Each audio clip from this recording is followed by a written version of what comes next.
Muy buenas tardes. Buenas tardes.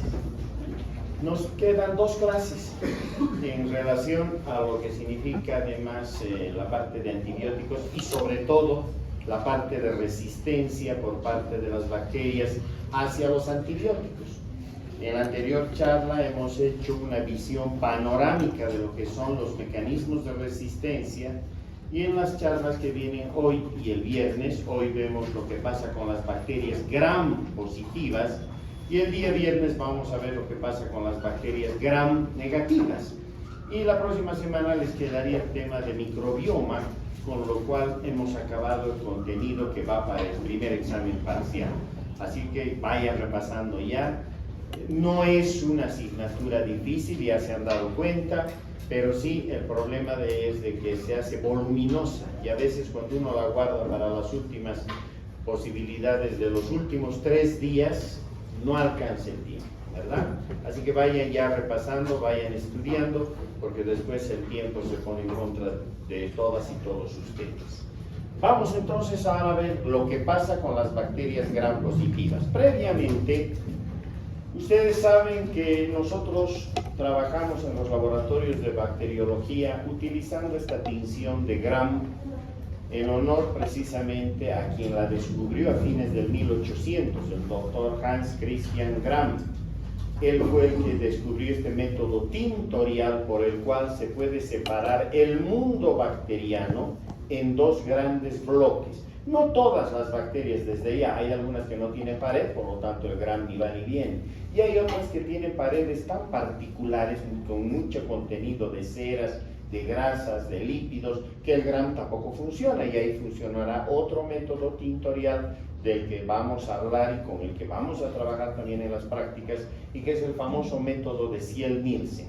Pero eso dejaremos para su momento. Ahora estamos con el método de Gram, porque permite dividir a buena parte de las bacterias en 2 bloques.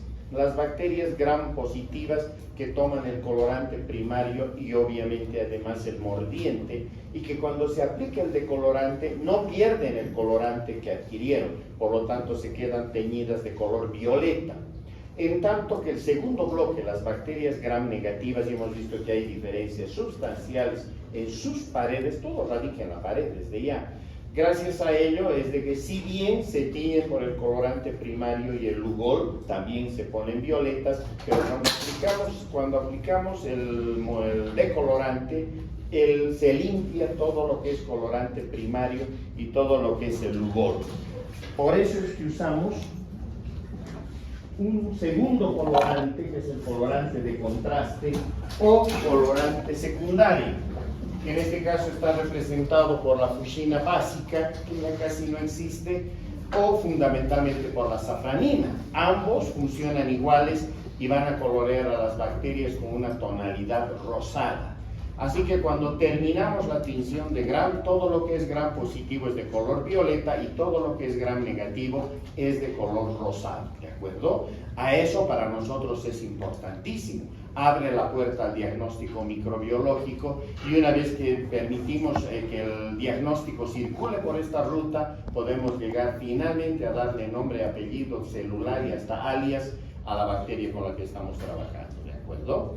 Por eso es de que está esto también armado desde esa perspectiva. Obviamente, cuando hablamos de bacterias gram positivas, estamos hablando fundamentalmente de estafilococos, de estreptococos, donde todavía algunas escuelas mantienen al paquete de los enterococos, aunque ahora es mejor ya independizarlos. Así que podríamos decir estafilococos, enterococos, estreptococos en general, que son los que corresponden desde el punto de vista de cocos a los gram positivos. Hay bacilos gram positivos, claro, y muchos, pero en la parte clínica estos bacilos gram positivos o no tienen la posibilidad de que se los lleve al sistema de antibiograma. No hay métodos de antibiograma todavía para muchos bacilos gram positivos, y lo único que tenemos a la mano son pruebas de concentración inhibitoria mínima que han visto solo nos permite conocer su concentración, su punto de corte, ¿verdad? Y pare de contar. Yo no sé, ahí no puedo encontrar un mecanismo de resistencia. El antibiograma sí me permite detectar los mecanismos de resistencia que eventualmente se estén presentando, o la parte de la biología molecular. Por lo tanto, cuando hablo de gram positivos, básicamente vamos a hablar cocos gram positivos, estafilococos, enterococos y estreptococos, ¿de acuerdo? En cambio, cuando entremos a las gram negativas el día viernes, fundamentalmente son bacilos. Si bien se puede encontrar mecanismos de resistencia en cocos gram negativos, pero fundamentalmente esto se mueve en el terreno de los bacilos. Ustedes ya tienen las charlas, su representante de curso para microbiología es bastante eficiente, muy rápidamente les pasa las charlas y en cuanto yo ya le pase, con seguridad que les he hecho llegar o lo hará llegar todo este material en el curso del día. ¿Listo? Con eso estamos tranquilos, no tenemos que preocuparnos y nos preparamos también para el examen parcial, pero a mí no me interesa eso.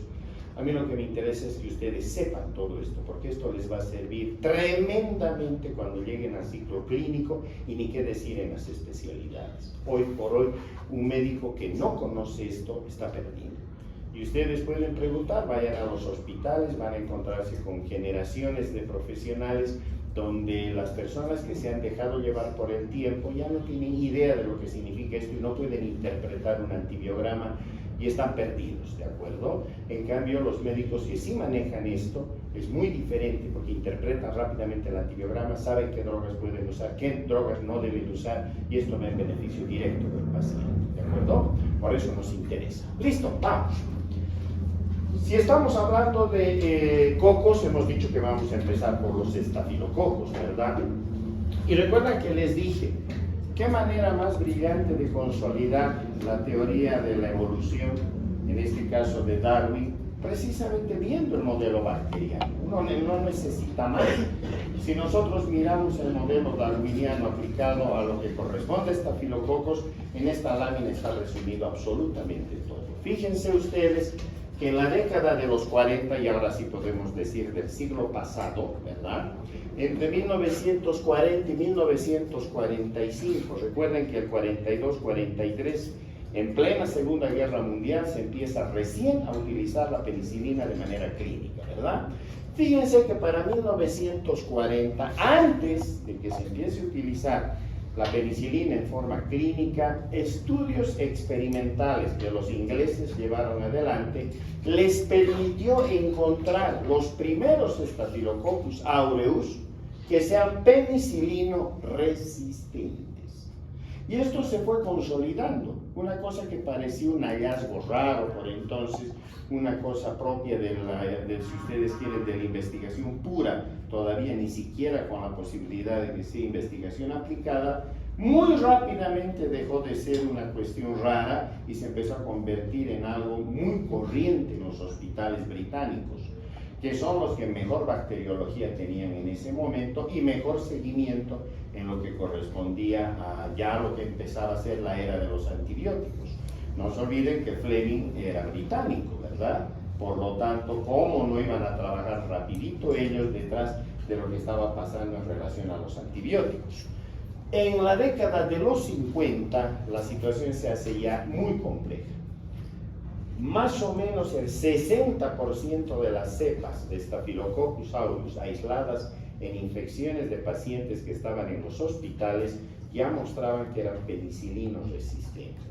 Y esto lógicamente provocó una alarma, porque hasta antes de esto, todavía cuando las cepas respondían muy bien a la penicilina, una dosis de penicilina era suficiente para curar una neumonía estafilocócica, imagínense. Una neumonía que usualmente era letal, mataba al paciente. ¿Listo? En cambio, con una dosis de penicilina, el paciente estaba completamente fuera de peligro, luego se consolidaba el tratamiento y listo. Sin embargo, les digo, para 1950, inicios de los 50, los hospitales empiezan a preocuparse, sus bacteriólogas, sus bacteriólogos iban cada vez encontrando más estafilococos que ya mostraban resistencia a la penicilina. Pero el 59 aparece la meticilina. Recuerden, hemos hablado de las isoxazolil penicilinas. Aparece la meticilina y esa meticilina promete ser excelente en el sentido de que funcionaba allí donde la penicilina fallaba. Y evidente, ahora sabemos que esas drogas las isoxazolil-penicilinas funcionan muy bien allí donde la penicilina fracasa, ¿verdad? Si bien en esa época se utilizaba meticilina, hemos dicho que ahora ya es más un concepto histórico, ahora usamos oxacilina, cloxacilina, dicloxacilina, nafcilina, ¿verdad? De todas estas, la que más usamos es la oxacilina, ¿listo? Y evidente, funciona muy bien contra estafilococos que sean, en este caso, penicilinos resistentes. Por lo tanto, todos alegres y felices, no hay mayor inconveniente, no había como que para asustarse, ahí está, apareció otro antibiótico y por lo tanto todo va bien. Pero ese bien no lo estudiaron con cuidado, porque 2 años más tarde de que entra la meticilina en la práctica, el 61 se aísla por primera vez un Staphylococcus aureus meticilino resistente. También en Inglaterra, que les repito, eran los que mejor y más estaban trabajando en esta área. Ellos tienen una tradición muy fuerte en la formación de médicos microbiólogos, médicos bacteriólogos. Lo mismo que los franceses, no se olviden que van detrás de la huella de Pasteur, y los alemanes que van detrás de la huella de Roberto Koch. Por lo tanto, son las 3 escuelas de microbiología más fuertes que existen. ¿Listo? Sin embargo, en esa época los británicos les sacaron la delantera definitivamente. Hoy por hoy se han igualado los nomios, pero en ese momento los británicos llevaban la delantera.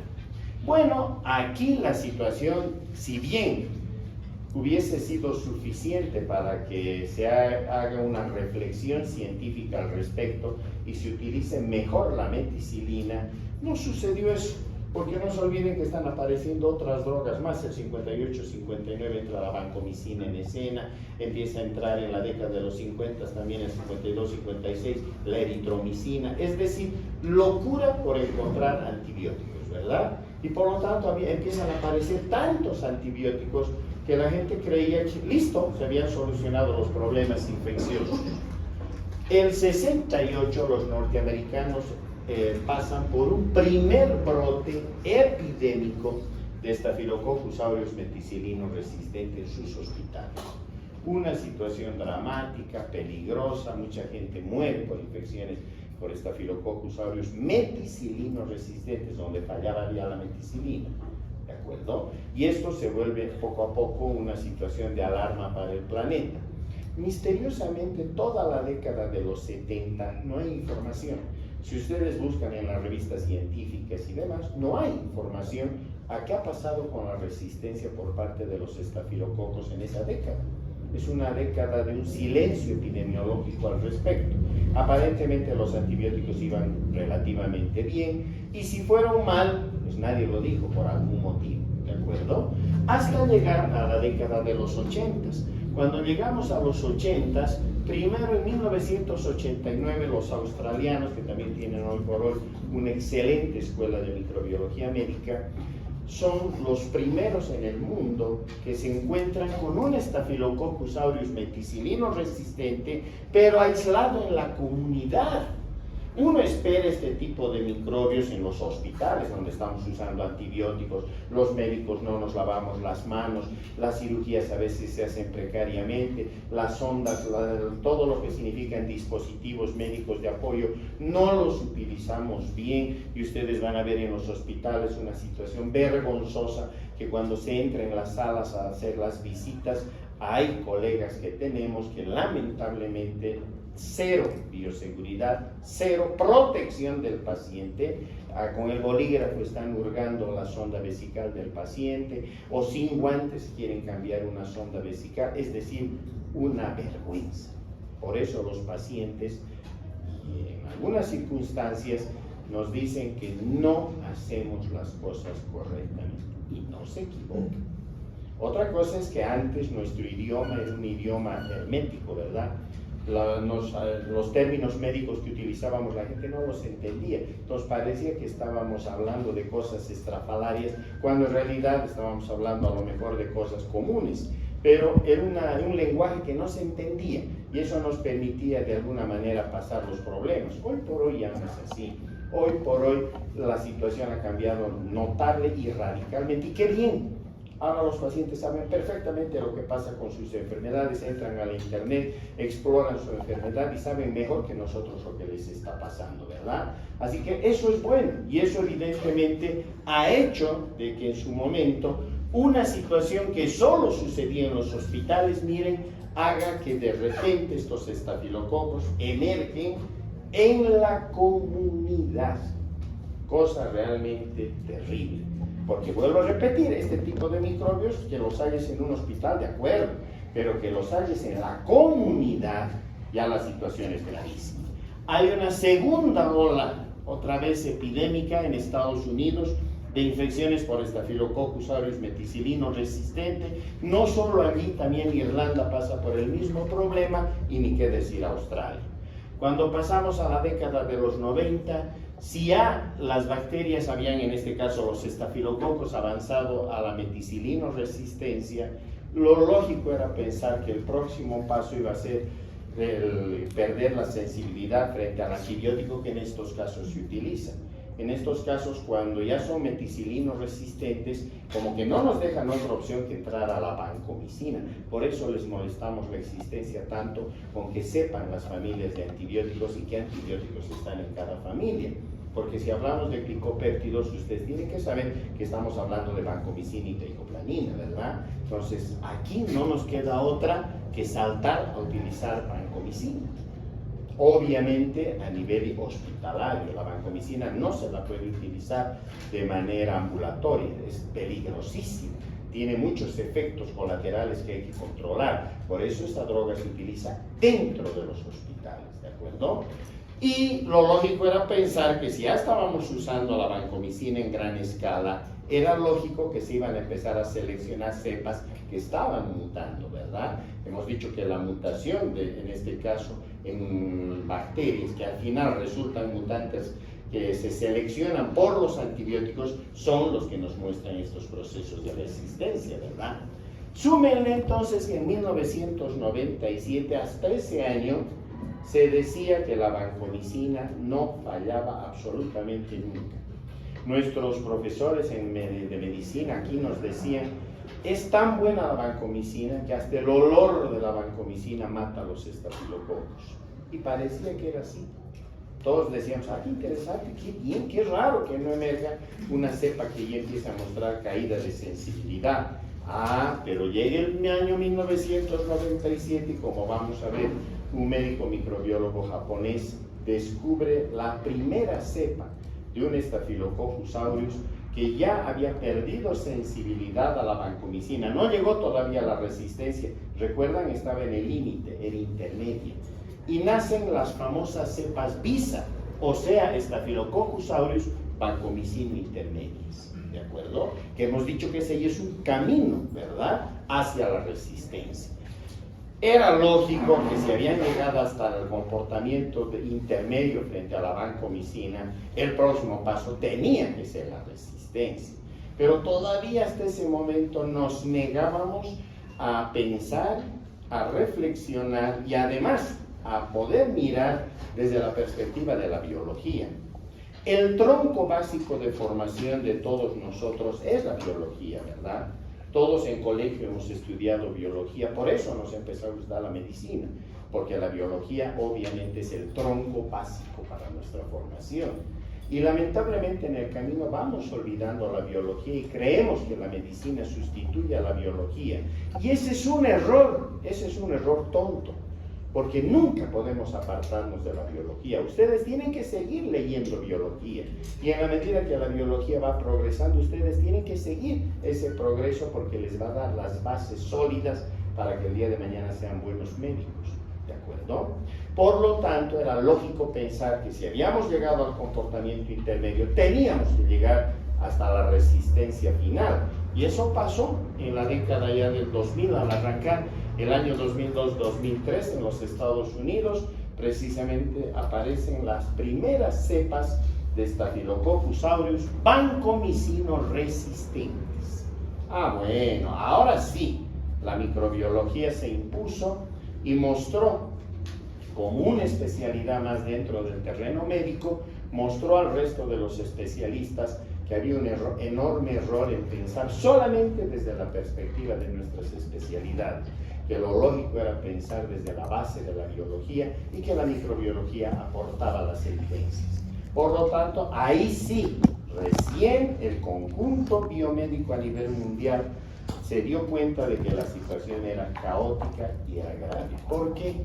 Porque entre el año 2001 y el 2006 aparecen las primeras cepas de Staphylococcus aureus Linezolid resistentes.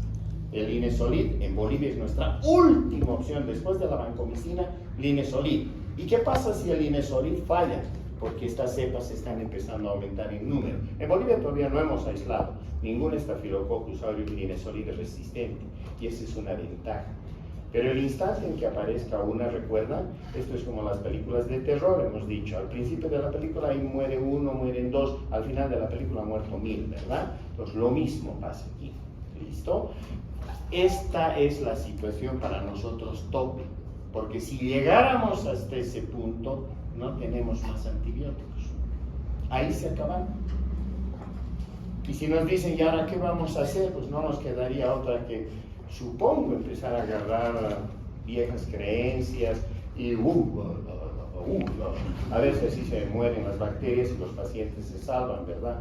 Porque no tendríamos otra opción. ¿Se dan cuenta? Estamos a un pasito. Eso es lo grave.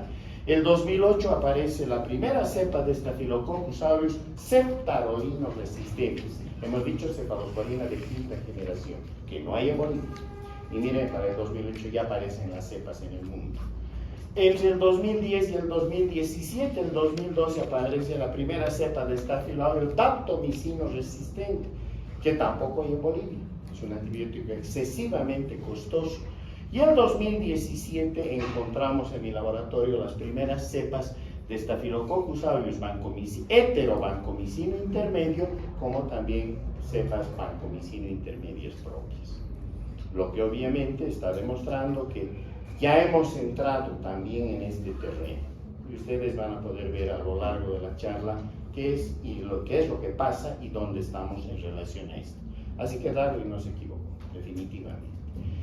Estamos inscritos en esa línea, yo particularmente me considero un microbiólogo evolutivo, sabemos que trabajamos desde esa perspectiva, no hay otra perspectiva para entender la biología actual y la microbiología actual.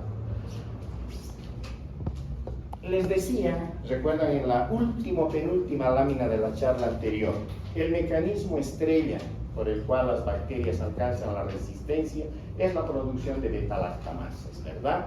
Y ya sabemos cómo actúan esas beta-lactamasas, porque hemos visto ya varias láminas al respecto.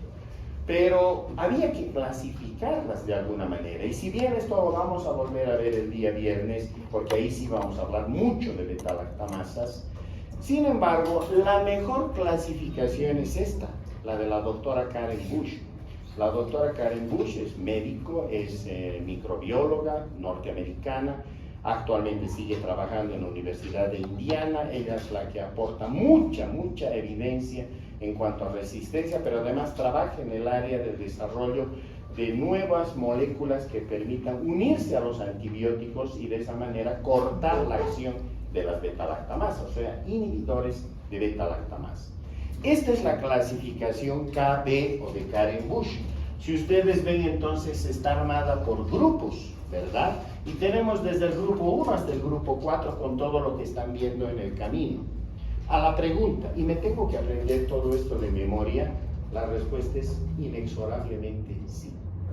Si quiero ejercer bien la medicina, no equivocarme y no mal utilizar un antibiótico, y por culpa de mi mala práctica en relación a antibióticos, que se me vaya un paciente, se me muera un paciente, y a lo mejor el paciente es mi mamá o es mi hijo, imagínense la carga en la conciencia, ¿verdad? Por no aprendernos esto. Entonces, me tengo que aprender esto, no me queda otro. ¿Listo? Estos grupos están organizados en cuanto a beta-lactamasas de acuerdo a los espectros. Entonces, el grupo 1 trabaja sobre las cefalosporinas y así sucesivamente. ¿Qué moléculas pueden inhibir o no a estas? Y finalmente, ¿cuáles son estas beta-lactamasas? Aquí está la famosa AMC, la P99. Esta es famosísima, la PC1, o la STEM, o la CCHB, o la CTXM, y así sucesivamente. Esa ensalada de letras corresponde a los nombres ya específicos de las betalactamasas como tales. ¿Cuántas betalactamasas hoy por hoy tendremos en el mundo de las bacterias? Calculamos que casi el millar de betalactamasas, que además las tenemos que conocer aquí, si no quiero errar en el manejo de antibióticos, ¿de acuerdo? Así que quienes van a ser infectólogas, infectólogos, internistas, pediatras, infectólogos o infectólogas, nefrólogos, nefrólogas, urólogos, urólogas, tienen que dominar esto. Caso contrario, van a tener serios problemas con sus pacientes. Y ni qué decir, quienes ojalá se dediquen a la microbiología clínica, ¿verdad? Allá ni modo, esto nosotros lo tenemos que manejar todos los días, ¿verdad? Listo, pero si me trato ahora de, no sé, pues comer todo este pedazo de lámina, me voy a provocar una indigestión. Así que lo que vamos a hacer es cortarla y vamos a trabajar solo el grupo 2A de Karen Bush. ¿Listo? Estas betalactamasas que tienen como blanco a las penicilinas, o sea, son penicilinasas, ¿no es cierto?, que son inhibibles por los inhibidores de betalactamasa convencionales, clavulánico, hemos dicho, sulbactam, tazobactam, ¿recuerdan? Y en nuestro caso lo que más usamos, clavulánico y sulbactam. ¿Cuál es la famosa aquí? La PC1. Así que por hoy nos olvidamos del resto y nos vamos a abocar a esta. ¿Listo? Del resto hablaremos el viernes. ¿Cómo funcionan las betalactamasas en las bacterias? Como estamos en el mundo de las bacterias gram positivas, esta es una pared típica de gram positivo. Aquí está el peptidoglicano, aquí está la membrana celular, aquí están los hidratos de carbono enclavados en la membrana celular, y aquí están los ácidos teicoicos y los lipoteicoicos, ¿verdad? Listo, yo veo este digo, es gram positivo, no hay donde perderse ni equivocarse. Pero vean que no hay en realidad espacios, aunque podríamos hablar de un espacio periplásmico, pero este espacio es más virtual que real en las bacterias gram positivas, ¿de acuerdo? Si está presente, como que no le alcanza el espacio para poder almacenar allí lo que la bacteria necesitaría almacenar, ¿de acuerdo? No es un espacio funcional, es más un espacio en este caso estructural, ¿no es cierto? Nada más. Por lo tanto, ¿qué hacen los gram positivos? Liberan sus betalactamasas al exterior. ¿Listo? No trabajan sus betalactamasas en el espesor de la pared, menos en las vecindades de la membrana celular. Una vez que la bacteria fabrica sus betalactamasas, las va a terminar virtiendo al exterior. Por lo tanto, llega el antibiótico y se va a encontrar con las betalactamasas en el exterior de la bacteria. Aquí están, recuerdan los famosos anillos betalactámicos, ¿verdad? Por lo tanto, estas son las betalactamasas, para nosotros una especie de tijeras químicas, ¿verdad? Porque estas tijeras pueden perfectamente ser liberadas al exterior, miren, y cortar los anillos betalactámicos. Si cortan los anillos betalactámicos, hemos dicho que se pierde la acción antibiótica. Por lo tanto, la bacteria queda defendida por cuanto sus betalactamasas han sido, en este caso, vertidas al exterior y ahí han cortado los anillos betalactámicos, cumplieron su función las mismas. ¿Sí? ¿Listo? Muy bien. Por lo tanto, ahora nos vamos a abocar a lo que correspondería a los estafilococos, pero mirando también a los enterococos, porque ellos comparten esta situación. Aquí está la doctora Karen Bush, ¿de acuerdo? Y obviamente cuando habla de esta betalactamasa está en su grupo 2A, ¿recuerdan? Hemos dicho, es grupo 2A. Son inhibibles por los ABC, o de lo que corresponde a los ABC, los agentes betalactámicos combinados, o sea, por el sulbactam y por el clavulánico fundamentalmente, ¿cierto? Pero además de las betalactamasas, las bacterias dieron otro paso para hacerlo más fácil. Me voy a ir la película para atrás. La primera etapa de resistencia a los estafilococos la armaron con su betalactamasa. Eso que les he contado de la década de los 40-50. Porque se cayó la penicilina, ¿no es cierto? Y se cayó la penicilina porque estas bacterias fabricaron esta betalactamasa o penicilinasa que ya correspondía, ahora ya sabemos, al grupo 2A de Karen Bush. En esa época no había todavía inhibidores, por lo tanto la penicilina no funcionó. Pero le sustituyó la meticilina, dijimos a finales de los 50. Lástima que el año 61 aparecen, hemos dicho, las primeras cepas meticilino resistentes, ¿cierto? Para que aparezca la meticilino resistencia, recuerden la clase anterior, sí o sí tiene que entrar en juego una secuencia genética nueva. Esta secuencia es la famosa secuencia MEC-A, que no es la única. Hoy por hoy tenemos MEC-B, MEC-C, etc. Pero eso ya no es motivo de nuestro estudio general. Eso lo tendrán que aprender nuestras nuevas microbiólogas o nuevos microbiólogos clínicos, ¿de acuerdo? Por ahora, de manera general, tenemos que saber que esta secuencia MEC-A es la que controla, la que codifica la información para que se pueda expresar esta nueva PDP, la PDP-2A. Rápidamente recuerdan que las PDPs era la 1A, la 1B, 2, 3, 4, 5, 6, ¿cierto? Y dijimos en la anterior clase que apareció una nueva PDP en los estafilococos. Aquí está, la PDP-2A. El instante en que esta secuencia genética MEC-A logra fabricar, logra en este caso, más de una manera mucho más global, logra expresar a esta PDP-2A, esta PDP-2A es la que empieza a ocupar el lugar de las otras PDPs. Y por lo tanto esta PDP-2A termina siendo la PDP más importante de la pared de los estafilococos. ¿Cuál es el problema de la PDP-2A? Su bajísima afinidad para los betalactámicos. Afinidad desde el punto de vista químico, obviamente.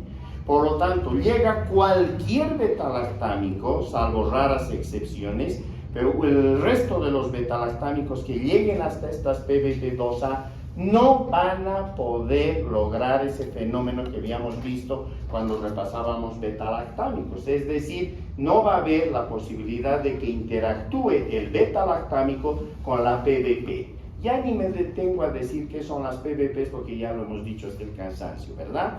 Por lo tanto, llegan los betalactámicos, en cualquier otro caso interactuaban con las otras PDPs y no había mayor problema, ¿no es cierto? Se producía una inhibición competitiva y listo. Dejaban de trabajar esas PDPs, se inhibían y empezaba todo el fenómeno de la bactericidia asociándose, hemos dicho además, la mayor actividad o desequilibrio con las autolisinas, ¿recuerdan? El problema aquí es que la PDP o las PDPs del paquete 2A tienen bajísima afinidad por los betalactámicos. O sea que llegan los betalactámicos, aquí están las PDPs y cuando tratan de interactuar no hay posibilidades. El resultado, resistencia, pues obviamente, ¿no es cierto?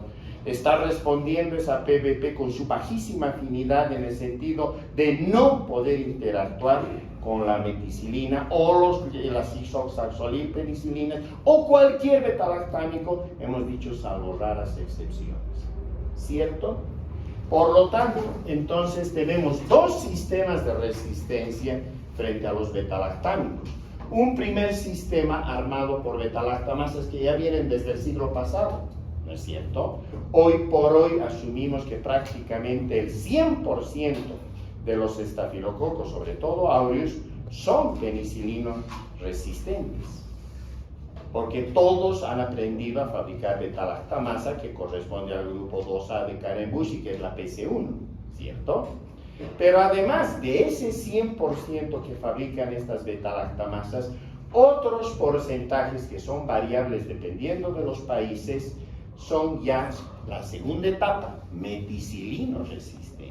O sea, no solo fabrican betalactamasa, sino que se sumó el hecho de haber adquirido la secuencia MEC-A y con esta secuencia MEC-A expresar una nueva PBP, la 2A, con la cual alcanzan la meticilino resistencia. ¿Se entendió hasta aquí? Perfecto. ¿Cómo exploramos? Solo a manera de cuento, no les vamos a preguntar, esto es para las bacteriólogas o los bacteriólogos del futuro, pero ¿cómo nosotros evaluamos esta meticilino resistencia en laboratorio?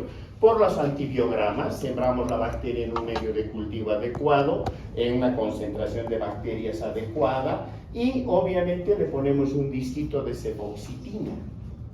Vean ustedes, tiene este disquito de cefoxitina 30 microgramos por disco, ¿de acuerdo? Y cuando se produce el halo después de 18 a 24 horas de incubación, medimos este halo en su diametraje, desde aquí hasta aquí. Si está por debajo de 20 milímetros, 22 milímetros para abajo, en el caso de Aureus, es automáticamente meticilino resistente. ¿Listo? Eso como laboratorio, para que ustedes sepan qué hacemos. Por lo tanto, tenemos entonces la primera opción. Si los estáfilos, en este caso Aureus, mostrara sensibilidad a las penicilinas semisintéticas, penicilinas estables, ¿cuáles serán estas? ¿Cuál es una penicilina semisintética que resista a la beta-lactamasa, a la penicilinasa o en este caso a la beta-lactamasa del grupo 2A? ¿Qué antibióticos cumplen esta función?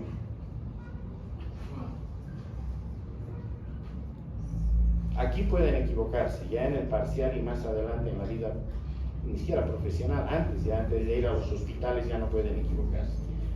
¿Cuáles son los antibióticos que son penicilinas semisintéticas, que son penicilinas estables? Pero tanto hemos hablado de eso. Las isoxazolilpenicilinas, la meticilina, que bueno, es la precursora, la oxacilina, la cloxacilina, la dicloxacilina y la rapsilina, ¿no es cierto? Entonces, si estas funcionan, esta es una cepa meticilino sensible, Staphylococcus aureus meticilino sensible, ¿de acuerdo? Porque están funcionando estas isoxazolilpenicilinas, ¿de acuerdo? Si eso es así, qué buena noticia para nosotros y ni qué decir para el paciente, obvio, ¿verdad? Porque en ese caso entonces significa que no solo sirven estas drogas, oxacilina, cloxacilina, etcétera, sino también significa que sirven las cefalosporinas de primera generación, de segunda generación, no hay ningún problema, ¿verdad? Porque la penicilinasa no llega hasta ahí, solamente está quemando penicilina. Y desde que se encontró ampicilina y amoxicilina en el camino, obviamente las quema también. O sea que en estos casos se caen penicilina, ampicilina, amoxicilina, obviamente, ¿verdad? Entonces las cefalosporinas se quedan libres. Los carbapenémicos, ni qué decir, imipenem, meropenem van a funcionar. Pero lo más importante, los ABC, claro que van a funcionar. Ampicilina, sulbactana, amoxiclavulanato, van a funcionar. Porque recuerda, si está respondiéndome como meticilino sensible, no tiene la secuencia MEC-A, no tiene PBP2A y solo me está expresando su beta-lactamasa del grupo 2A de Karen-Busch, la PC1. Y esas, recuerdan en la segunda lámina que pusimos, los inhibidores de beta-lactamasa sí funcionan.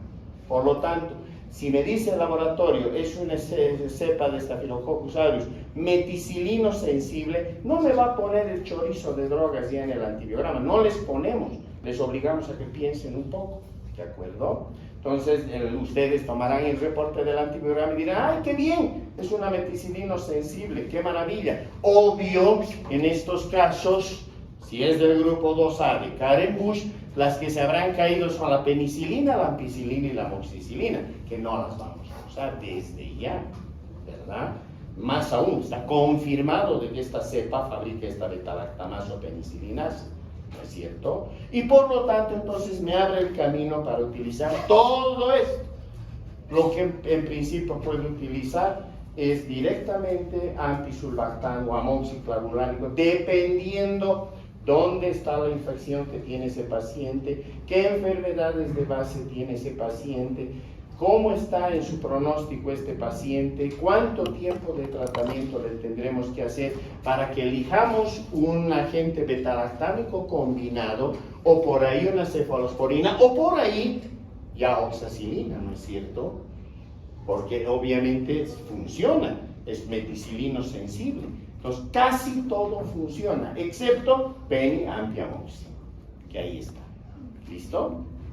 Listo. Esta es la primera etapa. Lo triste es cuando viene la segunda etapa. Ya me llega el reporte y me dice cepa de Staphylococcus aureus meticilino resistente. Ah, pues esta vez la noticia es grave, tanto para el paciente como para nosotros. Porque si se trata de un Staphylococcus meticilino resistente, significa que la oxacilina, o sea, todo el paquete de las isoxazolilpenicilinas se cayó, porque estamos frente a una meticilino resistencia, ¿cierto? Se cayeron oxa, dicloxa, napsilina, todo esto se ha caído. Y si se ha caído todo eso, significa que todos los beta-lactámicos, en este caso disponibles en Bolivia, no me sirven.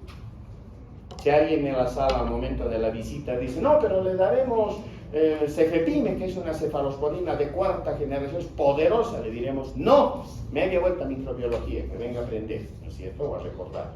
Obvio, porque se cae todo. En Bolivia no le sirve ningún beta-lactámico. ¿Listo? ¿Qué beta-lactámicos servirían? Ah, si ustedes se van a ir a Estados Unidos, a Canadá, a Europa, y les preguntan esto, ustedes ya ahí dirán, un momento, hay las cefalosporinas de quinta generación, ¿recuerdan? Ceftarolina, ceviprole, cualquiera de esos va a servir. Porque esos sí están en Estados Unidos, en Canadá, están en Europa, etc. ¿Listo? Aquí lo tenemos, porque son excesivamente costosos.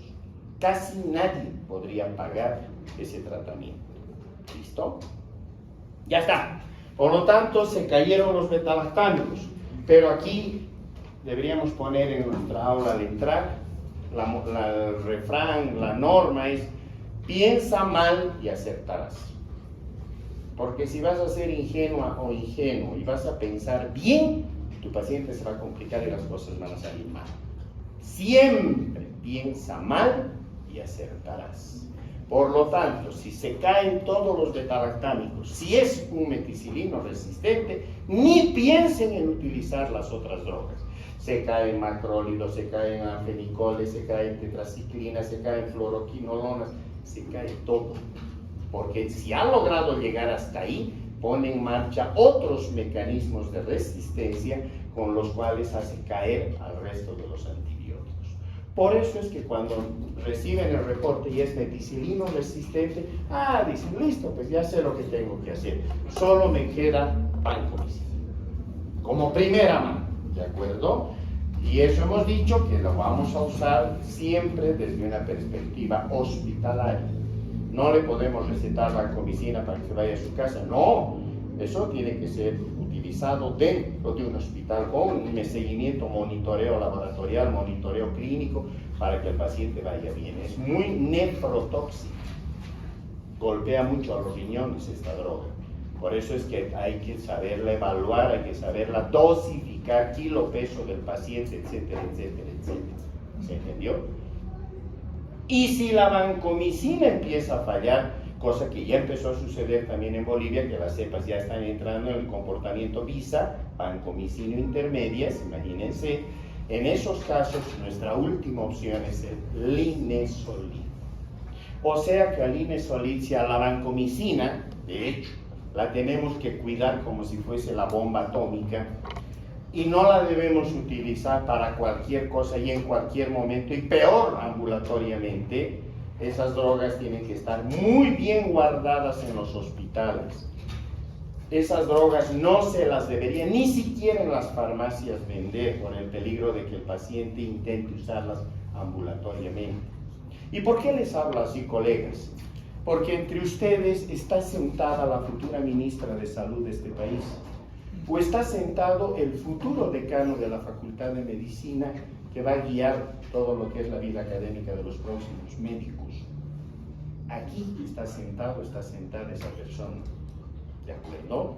Para que cuando asuman esos cargos no hagan los papelones que ahora hacen, que no tienen la más remota idea de esto y hacen estupideces en los ministerios, ¿de acuerdo? Ustedes ya con un criterio técnico, un criterio académico, un criterio científico, cuando sean autoridades van a poder indicar y decir no. Guardamos la vancomicina, se prohíbe el uso de la vancomicina de manera ambulatoria y lo que vamos a hacer es armar en todos los hospitales comités de seguimiento y monitoreo de antibióticos. Eso si queremos estar bien dentro de 20, 30, 40 años. O si vamos como estamos viendo, ya van a ver los números, la situación es dramática. Otra vez, no nos va a quedar otro, ¿no ve? Entonces, para eso, mejor ni estudiamos. Por eso les estoy hablando de la manera que lo estoy haciendo, ¿de acuerdo? Muy bien, ya está, estas cepas por demás, está decir, son terriblemente peligrosas, aparecen más dentro de los hospitales. Antes hubiéramos dicho, antes de la década de los 60 o de los 80 del siglo pasado, hubiésemos dicho solo en los hospitales circula, ya no, ¿verdad? Los australianos las encontraron en la comunidad y luego el resto del mundo las empezó a encontrar. Y ahí Bolivia se notó también una muy buena actuación, porque cuando sucedía en los 80, 90 esa situación, para el año 99, 2000, encontramos por el monitoreo que hacemos en escala nacional con el Laboratorio de Bacteriología del INLASA, encontramos en ese momento que los laboratorios del país empezaban a reportar más Staphylococcus aureus, meticilinos resistentes, aislados en infecciones que venían de la comunidad. En una reunión internacional presenté los resultados, no me creyeron, pero los de la Organización Panamericana sí lo hicieron. Y un año más tarde todos los países empezaron a mostrar los mismos resultados. Y la OPS les dijo, Bolivia fue el primer país de Latinoamérica que se dio cuenta de que estaban aumentando las infecciones por Staphylococcus aureus meticilino resistente aislado en la comunidad. Y recién los demás países nos dijeron, realmente son buenos ustedes en bacteriología, ¿de acuerdo? Ahí tenemos que pelear, en las ligas mayores, ¿listo? Aquí está entonces, vean ustedes, esto es del portal de la Organización Panamericana de la Salud, aquí está nuestro país, Bolivia, el monitoreo está hecho hasta el año 2022, recién se han cargado los datos 23 y el 24 saldrá mucho más adelante, siempre tardan un año y medio en salir los números de todos los países de Latinoamérica en lo que corresponde al portal de la Organización Panamericana. Esto está, ustedes entran a la página de la Organización Panamericana de la Salud, la pestaña resistencia a los antibióticos, entran a resistencia a los antibióticos y ahí van a encontrar el seguimiento, el monitoreo, se llamaba, ya le están cambiando el nombre, antes era PLISA, la Plataforma de Información de la Salud para las Américas. Ahora ya está cambiando su nombre, ya solo se está abocando a resistencia y ahí tienen todos los números de lo que pasó en Bolivia y de lo que pasa en el resto de los países. ¿Listo? Esto está sacado entonces de ahí, el seguimiento para todos los países está hasta el año 2022, Staphylococcus aureus, y aquí está nuestro país, los aislados en la comunidad y los aislados a nivel hospitalario. Fíjense en lo que corresponde a nivel, hemos dicho que buscábamos con la cefoxitina, ¿verdad? Aquí está, Fox.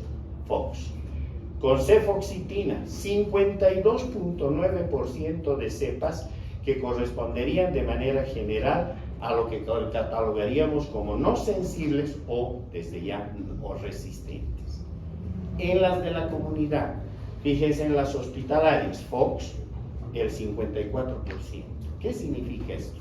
Y esto es país. Estamos viendo los resultados del laboratorio de bacteriología que Bolivia ha aportado durante estos años, en este caso el 2022. Significa que de cada 10 infecciones donde los Staphylococcus aureus son los culpables, por lo menos la mitad ya son meticilinos resistentes, tanto en la comunidad como en los hospitales. ¿Se dan cuenta? Eso es horroroso.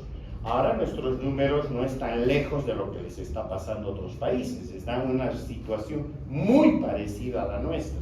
Pero aquí tampoco vamos a utilizar aquello del mal de muchos, consuelo de tontos, ¿verdad? Nosotros tenemos que fijarnos en lo que está pasando en nuestro país. Y esto es porque no hay políticas de salud que coadyuven nuestro trabajo. Esto que debería estar manejado por epidemiología, aunque no me crean, Bolivia es el único país de Sudamérica que no tiene un programa de vigilancia de la resistencia a los antibióticos. ¿Saben quiénes hacen esto? Los laboratorios. Los laboratorios de bacteriología de Bolivia están haciendo esto, sin apoyo de epidemiólogos o epidemiólogas. ¿Se dan cuenta?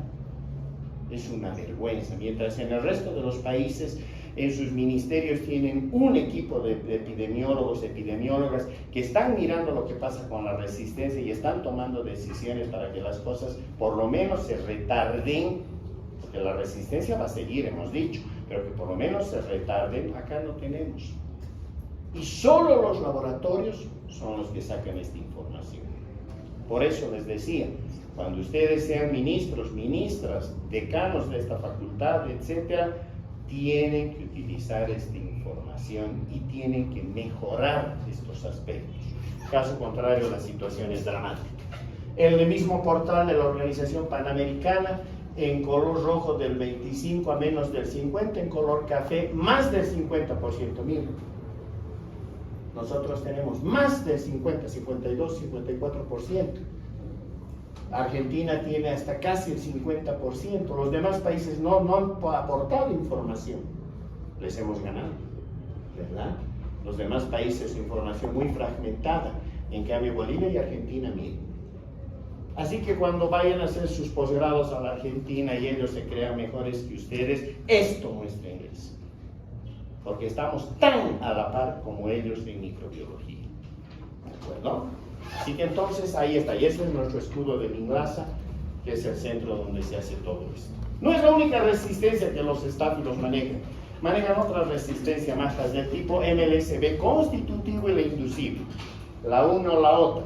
¿Qué es lo que les permite a los estafilococos asumir resistencia a los macrólidos de 14, 15 y 16 átomos de carbono?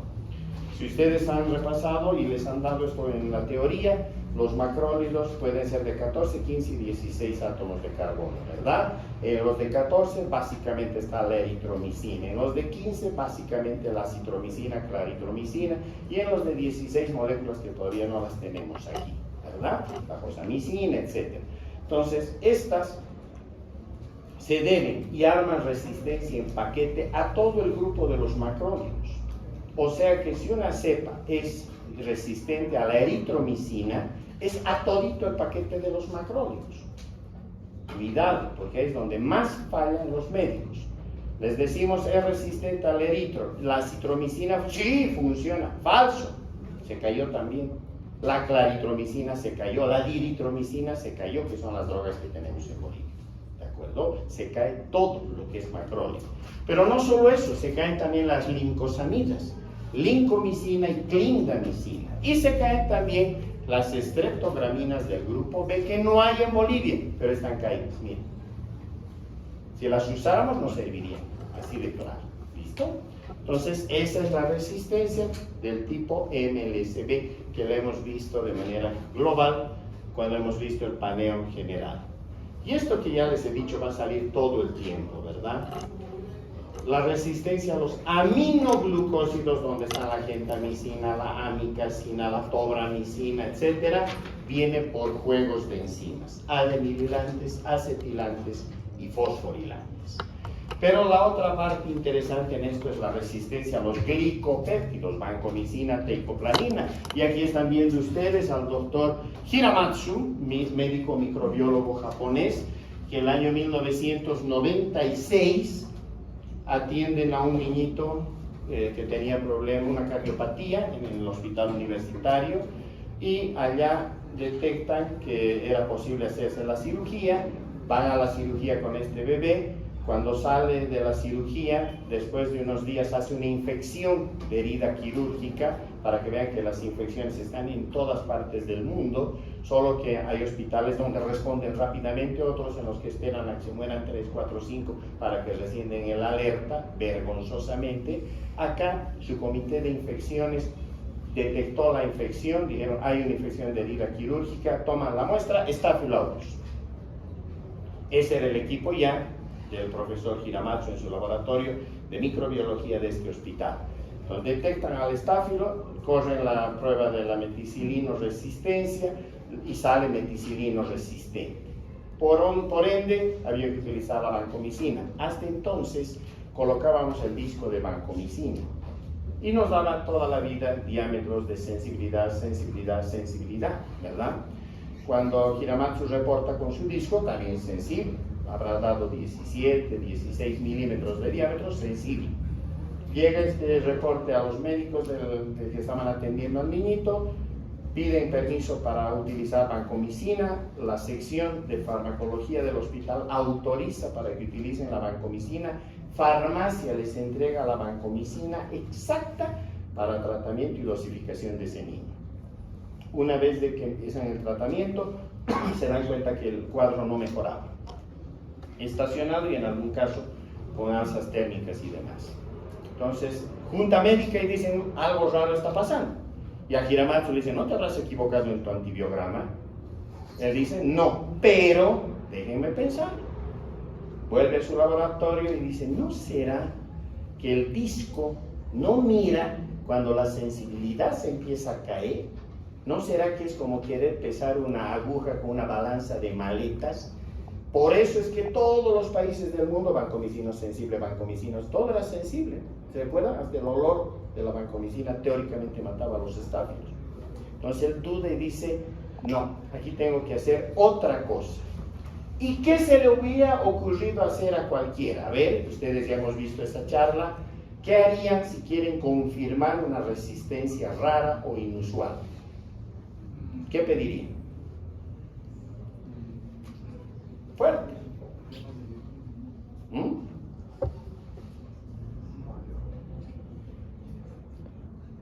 Concentración inhibitoria mínima, doctores. Entonces, por eso hemos visto la concentración, hemos dicho que sirve para ver resistencias raras o inusuales. Entonces él dice, pero le haré pues SIM. Listo. Corre en la cima a la CEP y casi se desmaya porque le sale un número al final como SIM de 8 microgramos por mililitro y de 4 a 8 es intermedio. Y es la primera vez en la historia de este planeta que se encuentran con un Staphylococcus aureus a la que él llama vancomicina intermedia porque estaba en ese rango intermedio de 4 a 8 microgramos por mililitro. Duda, repite y repite, pide controles afuera para estar seguro de lo que le había encontrado. Todos le reportan a donde manda la cepa, le dicen, sí, tenías toda la razón, con SIM sale 8 microgramos, o sea, es intermedia, y por eso nacen las cepas PISA. En este caso van de 4 a 8, él le dio 8 microgramos por mililitro. ¿Se da cuenta qué importante había sido la SIM? Gracias a eso Hiramatsu publica, sale en el año 1998 su publicación, y todo el mundo dice, pues nos hemos equivocado, entonces ya no hay que usar discos. El disco pasa los datos de vancomicina intermedias, todo lo lee como vancomicina sensible. Y ahora si bien usamos los discos, pero no para mirar esto, ¿no es cierto? Solo para ver cuando ya llegaron, si es que llegaron a la vancomicina resistencia, que ahí sí sirve el disco. Pero si es intermedio o heterointermedio, no tiene ningún valor, no lo reportamos, ¿de acuerdo? A no ser que nos pidan concentración inhibitoria mínima. Y bueno, esto pasó en el Japón, al poco tiempo aparecieron las cepas en Estados Unidos, claro, ya dejamos de usar discos y empezamos a hacer concentración inhibitoria. Aparecieron en España, en Hong Kong, en Corea, en Brasil, Argentina, Colombia, Ecuador, y obviamente nosotros también en el año 2017 encontramos estas primeras cepas en Bolivia. ¿Listo? Esto les muestra, en otras palabras, esto que hemos hablado para la vancomicina. Aquí están los puntos de corte para SIM. Vean ustedes, van siempre al duplo, hemos dicho, ¿verdad? 32, 16, 8, 4, 2, 1, 0, 5, 0, 25, 0, 125. Miren que lo intermedio es de 4 a 8. la resistencia arranca de 16 para arriba. Y lo que es sensible va de 2 para abajo. Ah, pero aquí se nos cruzó otro problema. Tan complicado como el hecho de buscar las vancomicina intermedias. Son las heteroresistentes. Son cepas que las han llamado heterointermedias. Preferimos ahora decirles heteroresistentes. ¿Por qué? Porque su zinc, miren, estas de color amarillo, están entre 4 y 1, cuando se supone que 2 y 1 son las sensibles. ¿No es cierto? Todo del 2 para abajo es sensible. Esto es intermedio, pero las heteroresistentes muestran SIMs de 4 y hasta 2 y hasta 1 inclusive. O sea, uno las podría pasar como vancomicina intermedias, o sensibles, ni siquiera vancomicina intermedias, como sensibles, cuando en realidad ya son heteroresistentes porque están en la caída de vancomicina intermedias, yéndose ya aparentemente a la resistencia cuando sus números muestran sensibilidad. Bueno, para hacer esto, ya en los laboratorios tenemos otra metodología, se sale de la simple concentración inhibitoria y tenemos que buscarla por otros métodos. O sea que esto se ha ido haciendo cada vez más complejo. ¿Por qué se produce este comportamiento intermedio? Porque aumenta de espesor la pared de la bacteria. Vean ustedes, para un meticilino resistente, el espesor de su pared es 38 nanómetros, pero para una vis es 250 nanómetros de espesor, y para una heterovancomicina intermedia o heteroresistente, 210 nanómetros. ¿Recuerdan? Vimos en los mecanismos que aumentaban el espesor de su pared. Ahí está. Entonces, en este caso, los estáfilos aumentan el espesor de su pared. Y la otra, para que las visas aparezcan como tales, liberan, ¿recuerdan? Las D-alaninas al exterior. ¿Se acuerdan? Son las famosas trampas de afinidad. El estafilococo suelta D-alanina que puede quedarse en el espesor de la pared, llega a la vancomicina. Han visto el mecanismo de acción de la vancomicina, es una especie de, ¿qué le pudiéramos llamar? Pues una especie de gancho que va, en este caso, a cubrir a los residuos de ala, ¿verdad? Ese es su mecanismo de acción. Por lo tanto, si la bacteria le suelta residuos de D-alanina, llega a la vancomicina, encastra a estos residuos, pero lo está haciendo en el espesor de la pared donde no hay funcionalidad alguna, o en el exterior. Esta es la vancomicina, estos son los residuos de D-alanina. Por eso hemos comparado eso con los aviones que sueltan los señuelos, ¿cierto? Pero si habíamos llegado hasta el comportamiento vancomicino intermedio, era obvio que íbamos a caer en la vancomicino resistencia, y esto apareció en Michigan. Aquí están viendo la fotografía del profesor Fred Tenover de los CDC de los Estados Unidos. Él es el que ha liderado el estudio para encontrar por primera vez la cepa de Staphylococcus aureus vancomicino resistente. En este caso, paciente de 40 años de edad, diabética, con falla renal crónica, hemodializada 3 años, hizo bacteremias por Staphylococcus aureus meticilino resistente. O sea, que cada vez que las cepas puedan apuntar a tener problemas con la vancomicina, previamente tienen que ser meticilino resistentes. Hasta ahora no se ha encontrado un Staphylococcus aureus que sea meticilino sensible y salte a ser vancomicina intermedio o resistente. No, tiene que subir gradita a gradita, tiene que llegar a meticilino resistente, y ahora sí, su próximo paso es la vancomicina. ¿Se entiende? Listo. Además, múltiples ciclos de tratamiento con antibióticos hacen el estudio microbiológico en cuanto a puntas de catéter que utilizaba la paciente, y se encuentra enterococo vancomicino resistente y por primera vez un Staphylococcus aureus vancomicino resistente. Ya vamos a ver por qué. Hace una úlcera de pie la paciente, pie diabético, donde se aísla Klebsiella oxytocca, la vamos a estudiar a lo largo del año. También otra vez el enterococo vancomicino resistente y el Staphylococcus aureus vancomicino resistente. ¿Por qué? Porque cuando le hacen la SIM a la vancomicina, miren, 1024 microgramos. Recuerdan que de 16 para arriba era la resistencia. Uno pensaría que podría haber sido 16, 32, 64, 1024 microgramos por mililitro era su punto de corte.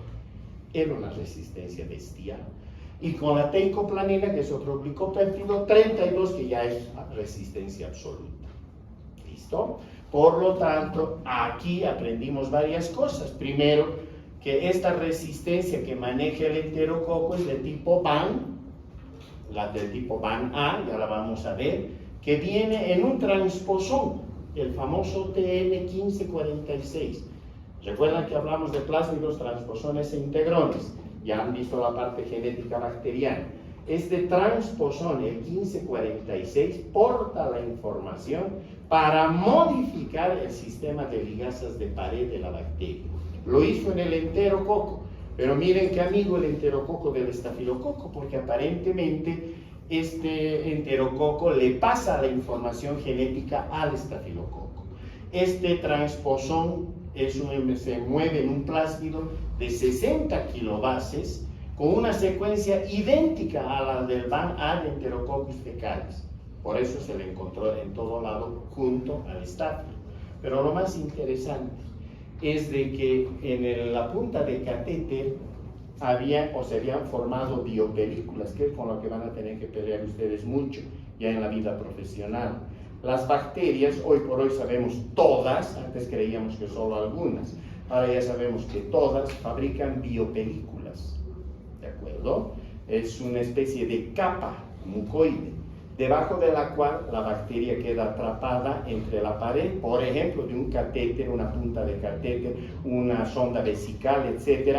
Y esta capa, obviamente esta capa les protege, porque pueden ustedes dar el antibiótico que den y no pasa nada, porque esa capa no permite que el antibiótico llegue a la bacteria. En este caso, fueron 2 bacterias que quedaron atrapadas en la biopelícula que formaron. El enterococo, que era vancomicino resistente, y el estafilococo dorado, que era meticilino resistente. ¿Qué hizo el enterococo? Por un proceso de conjugación, le transfiere el transposón 1546 y se lo regala al Staphylococcus aureus y lo convierte en vancomicino resistente. ¿Se dan cuenta? El instante en el que pasa esto, ahora sí, de tanto en tanto se rompe la biomolécula, o en este caso la biocapa o el biofilm, y se liberan los estáfilos, viajan por el torrente circulatorio y pueden provocar barbaridades. Peor ahora que ya tiene la información para poder hacerse resistente total a la vancomicina. ¿Listo? Eso es lo que ha pasado, y al pie tienen ustedes las imágenes que puedan ser necesarias de apoyo. Aquí está la vancomicina, debería ligarse así a los residuos de ALA. Cuando se produce la mutación en la bacteria, transforma, hemos dicho, quita un D-ALA y pone en su lugar a un D-lactato, ¿cierto? Si ustedes ven, allá está la D-alanina, aquí está la vancomicina, encastra perfecto. Pero el instante en que tengo un D-lactato y ahora sí llega nuestra vancomicina, ya no puede encastrar. El D-lactato es mucho más complejo, ya no puede producirse el encastre. El resultado, resistencia absoluta. ¿Listo? Perfecto. Y esta lámina, que es de un trabajo de Denser y colaboradores, que es un trabajo viejito, es del 2008, pero es un hermoso trabajo, porque les muestra en esta lámina qué ha pasado con el Staphylococcus aureus causando bacterias, presencia de la bacteria del estáfilo en la sangre, y paso previo a una septicemia y matar al paciente. Miren ustedes, en 1937, cuando no se usaban antibióticos, no se habían descubierto, ya se había descubierto la penicilina en el 28, pero no usaban todavía clínicamente, ¿verdad? No había ni la ciencia ni la tecnología para usarla clínicamente. Miren la mortalidad, el porcentaje de mortalidad, 80%. 8 de cada 10 que hacían estos cuadros se morían por estas bacterias, sin antibióticos. Aparece la penicilina, miren cómo baja la mortalidad a menos del 30%. El año 54 aparecen ya se consolidan los estafilococos penicilinos resistentes, sube la mortalidad al 50%. Aparece la meticilina, el 59%. Miren para el año 62 cómo cae otra vez la mortalidad a menos del 30%. Las cepas son meticilinos sensibles, hay un mejor conocimiento de esta bacteria, mejor manejo desde el punto de vista médico y casi llega al 20% la mortalidad entre 1975 y en 1999 las meticilinos resistentes, miren cómo levantan a más del 30%, acercándose al 40% la mortalidad. Para que el año 2000, miren las cepas Visa, las vancomicina intermedias, cómo vuelven a levantar la mortalidad a prácticamente el 60%. Falta una segunda parte, ¿no? ¿Qué pasa con las vancomicinos resistentes, las daptomicinos resistentes? Probablemente en ese segundo trabajo, segunda parte, la mortalidad volvería al 70 u 80% típicos de la era preantibiótica. Esto es contra lo que van a tener que pelear doctores, lamentablemente. Bien, vamos a pararnos aquí y vamos a, el día viernes,